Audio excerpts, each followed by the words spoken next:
Napalgang patay ang 42 anyos nga inahan, lakip na ang tulo ka mga menor de edad nga anak sa sulod mismo sa ilang panimalay sa Josefina, Zamboanga del Sur. Lawas sa maong mga biktima na puno sa sama dinugaban.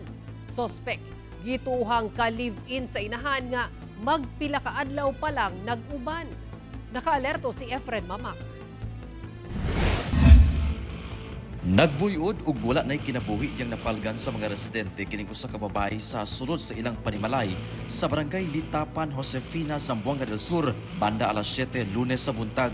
Ang biktima, nag-edad og 42 anyos ug usa ka barangay health worker. Apan tapad niini, napalgang patay sab ang laing duha ka mga anak nga babae nga nag-edad og 16 ug 14 anyos ug 11 anyos nga lalaki. Usa sa mga anak napalgang naggunit pa og ballpen nga daw nagsulat.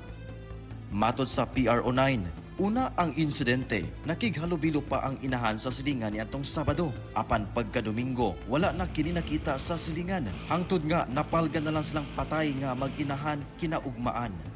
Ang sospek, posibleng ang lalaking ka-live-in sa inahang biktima nga maoy nanunggab sa makadagang higayon kanila.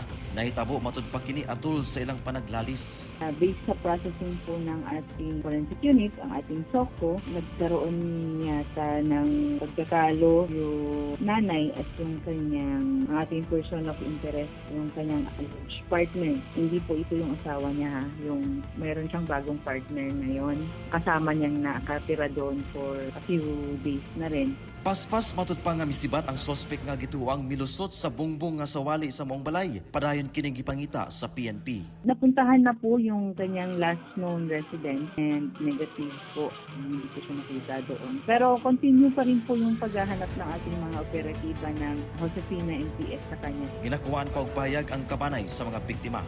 Kauban si Gary Balantay ug Bong Vicencio, Efren Mamak. 1 Mindanao.